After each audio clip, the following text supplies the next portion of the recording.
একটা যুগ ধীরে ধীরে শেষ হয়ে যাচ্ছে। যেই যুগে ফুটবল মানে ছিল শুধু দুইটা নাম, লিওনেল মেসি এবং ক্রিস্টিয়ানো রোনাল্ডো। গোল, রেকর্ড, ট্রফি, ব্যালন ডি'অর সব জায়গায় তারা রাজত্ব করেছে। কিন্তু এখন প্রশ্ন একটাই, 2026 বিশ্বকাপের পর তাদের বিদায়, তারপর ফুটবলের নতুন রাজা কে হবে? 2026 বিশ্বকাপ হতে যাচ্ছে ইতিহাসের সবচেয়ে বড় টার্নিং পয়েন্ট। কারণ এই বিশ্বকাপের পর অনেকেই মনে করছেন ফুটবলের সবচেয়ে বড় দুই কিংবদন্তি তাদের আন্তর্জাতিক ক্যারিয়ার শেষ করবেন, এবং তখনই শুরু হবে নতুন এক যুগ, নতুন রাজা, নতুন সুপারস্টার, নতুন লিডার। তারা শুধু ম্যাচ জেতায়নি, বরং পুরো ফুটবল ইতিহাসটাই বদলে দিয়েছে।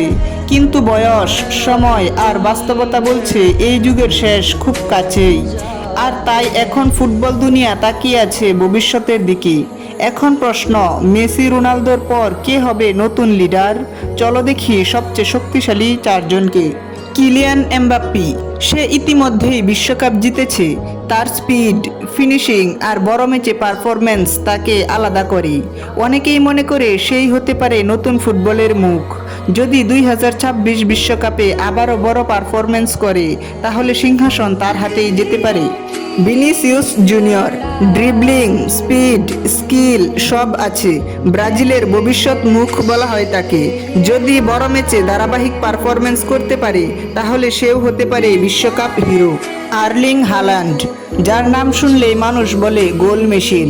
ক্লাব ফুটবলে সে ভয়ঙ্করভাবে ডমিনেট করছে। প্রতি ম্যাচে গোল করা যেন তার অভ্যাস। কিন্তু প্রশ্ন একটাই, বিশ্বকাপে সে কি একইভাবে জ্বলে উঠতে পারবে? যদি পারে, তাহলে সে হবে নতুন নরওয়ের কিংবদন্তি। লামিন ইয়ামাল, এই তরুণ খেলোয়াড়কে এখন থেকেই বলা হচ্ছে ফুটবলের সুপারস্টার।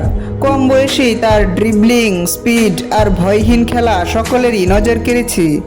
এখন সবচেয়ে বড় প্রশ্ন, এই চারজনের মধ্যে কে সত্যিকারের রাজা হবে? ভিডিওটি ভালো লাগলে চ্যানেলটি সাবস্ক্রাইব করে কমেন্টে বলে যাবেন আপনার মতে কে সেরা।